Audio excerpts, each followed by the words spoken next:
নমস্কার বন্ধুরা, শুভ সকাল। কেমন আছো তোমরা সবাই? আশা করছি সবাই খুব ভালো আছো আর সুস্থ আছো। আমার আরও একটি নতুন ব্লগে তোমাদের সবাইকে স্বাগত জানাই। আজ হলো বুধবার, তবে এই যে ব্লগটা দেখছো এই ব্লগটা অনেক দিন আগের ব্লগ। ভিডিওটা করা ছিল কিন্তু আমি আর শেয়ার করতে পারিনি কাজের জন্য। তো আজকে শরীরটা অনেকটাই অসুস্থ ছিল, তো তাই কোনো ভিডিও আর আমি শ্যুট করিনি। তো আগের যে ভিডিওটি ছিল এটি তোমাদের সাথে শেয়ার করলাম।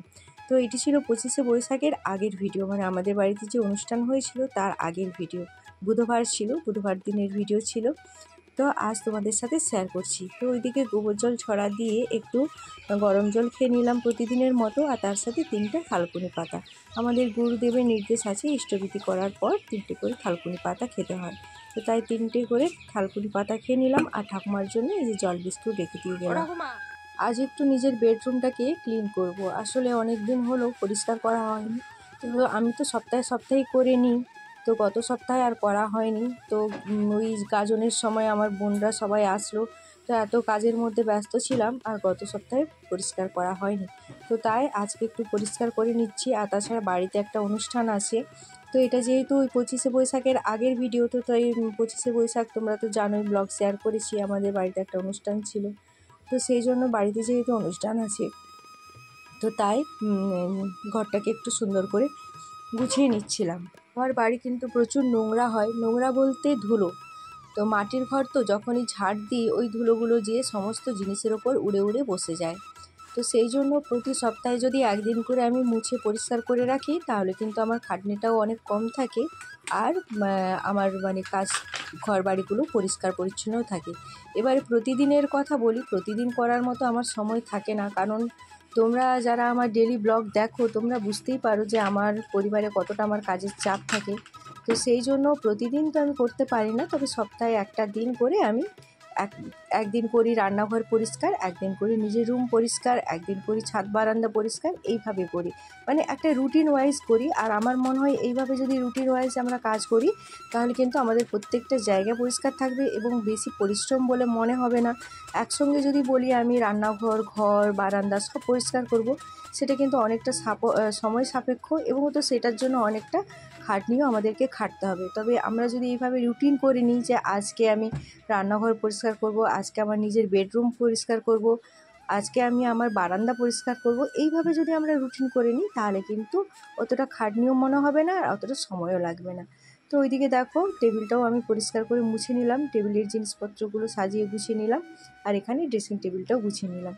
বোনের ছেলে এসেছিলো, একটা জিনিসও আমার গুছিয়ে রাখেনি, সব এলোমেলো করে দিয়েছিল। ছেলের কাটা কম্পাস, জ্যামিতি বক্সের কোনো কিছুই নেই, কিছুই খুঁজে পাওয়া যাচ্ছে না। তো কাটা কম্পাসটা পেয়েছি, কিন্তু চাঁদা আর স্কেল টেল কিছুই পাওয়া যাচ্ছে না। তো কোথায় এখন ফেঁকে রেখেছে, ঘরের মধ্যেই আছে, কিন্তু খুঁজে দেখতে হবে, এই আর কি। আর এদিকে দেখো আমি পালঙ্কটাকেও একটু ভালো করে মুছে নিচ্ছি। তারপরে যে বিছানার চাদরটাকে চেঞ্জ করে একটা অন্য বিছানার চাদর বিছিয়ে দিলাম। এটা কেচে রাখা ছিল, তো এটাই বিছিয়ে দিলাম। তো তারপরে যে বালিশগুলোকেও সুন্দর করে সাজিয়ে রেখে দিচ্ছি, আর ওর উপরে একটু কভারগুলো দিয়ে দেবো। এরকমভাবে কভারগুলো দেওয়া থাকলে দেখতেও যেমন ভালো লাগে, আর বালিশের কভারগুলো অতটা নষ্ট হয় না। আমরা যে চুলের মধ্যে তেল লাগাই, ওই তেল চিটে এগুলো আর বালিশের মধ্যে যায় না। তো তারপরে যে দেখো বারান্দাটাকেও একটু সুন্দর করে ঝাঁটিয়ে নিচ্ছি। আসলে আমি গোছানোর আগে কিন্তু ঝাঁট দিয়ে দিয়েছিলাম ভেতরটা, আর তারপর এই যে বারান্দাটা এখন ঝাঁট দিচ্ছি। কী বলো তো, ওই গোছানোর পরে যদি আমি ঝাঁট দিই, তাহলে আবার সেই ধুলোগুলো যেয়ে আমার সেই জিনিসপত্রের মধ্যে উড়ে পড়বে। তো তাই বিছানার গোছানোর আগেই আমি ঝাঁটটা দিয়ে রেখেছিলাম ঘরের ভেতরটা। আর এই যে দেখো পুরো ঘরটাকে সুন্দর করে সাজিয়ে নিয়েছি। আমার যেমন আছে, আমার তো কোনো দামি আসবাবপত্র কিছুই নেই বাড়িতে, যতটুকু আছে ততটুকুই আমি সুন্দর করে সাজিয়ে গুছিয়ে রাখার চেষ্টা করি, আর আমি এতেই খুশি।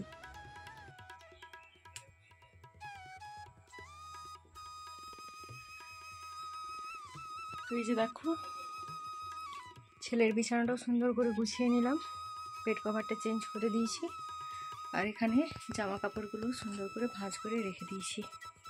নিচে এসে একটু বাদাম আর পেঁয়াজ করে ভাজা করলাম, তোমাদের দাদা ভাইয়ের মুড়িটা রেডি করে দিয়ে যাচ্ছে, আর ওইদিকে ছেলে কিন্তু খেয়ে নিয়েছে।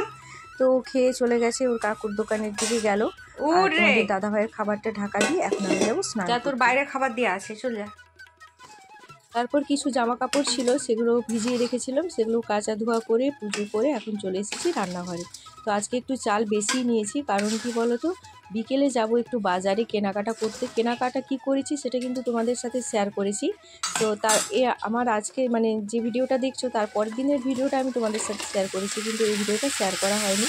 তো কেনাকাটা কী করেছিলাম তোমরা সবাই জানো, মানে যারা দেখেছো আমার ভিডিওটা। তো যাই হোক, এটা আগের ভিডিও তো তাই একটু এলোমেলো হচ্ছে। তো ওই জন্য একটু চাল বেশি করে রেখে দিয়েছি, কারণ ওই সন্ধ্যেবেলা এসে আর রান্না টান্না করতে ইচ্ছে করবে না, কারণ আবার আমার পড়ানো থাকে, তো পড়াতে বসবো, তো সেই জন্য। তো ওইদিকে গ্যাসে ভাতটা বসালাম, আর এদিকে দেখো একটা কড়াইতে একটা সবজির তরকারি করে নিচ্ছি। তো সমস্ত কিছু সবজি দিয়ে একটা ঝোল বানাবো, আর একটু উচ্ছে আলু ভাতে দিয়েছিলাম, উচ্ছে আলু মাখা করব, কুঁদরি ভাজা। তো এইগুলোই ছিল আমার আজকে দুপুরে রান্না বান্না। আর এই যে ঠাকুমার জন্য ভাতটা এখন ঠান্ডা করতে দিচ্ছি। তো ঠাকুমা তো গরম ভাত খেতে পারবে না। তো ওইদিকে ঠাকুমার ভাতটা মাখিয়ে ঠাকুমাকে খাইয়ে দিয়েছি। আর এখন দেখো এখানে এসে আমি আলুটা মাখাচ্ছি, আলু আর উচ্ছে। তো ছেলের জন্য আলাদা করে রাখবো, কারণ ছেলে তো আর উচ্ছা মাখিয়ে দিলে খাবে না, তো ওর জন্য আলাদা করে রেখে আমাদের জন্য উচ্ছে দিয়ে দেবো। চলো ফাইনালি আজকে আমি কী কী রান্না করলাম তোমাদের সাথে একটু শেয়ার করে নিই। এই যে উচ্ছে আলু মাখা আর ছেলের জন্য আলাদা করে রেখেছি, আর সবজির একটা ঝোল বানিয়েছি, আর করেছি কুঁদরি ভাজা। আর সেরকম বিশেষ কিছুই করিনি, আর সেরকম বিশেষ কিছু সবজিও ছিল না। আর এত গরমে সত্যি কিছু রান্না করতেও ইচ্ছে করছে না, আর খেতেও ইচ্ছে করছে না। তো এখন দেখো, তারপর একদম চলে এলাম বিকেলে। আর বিকেলে এখন আমি সাজুগুজু করে রেডি হয়ে গেছি বাজারে যাওয়ার জন্য। আর তোমাদের দাদাভাই আর আমি করে যাচ্ছি বাজারে।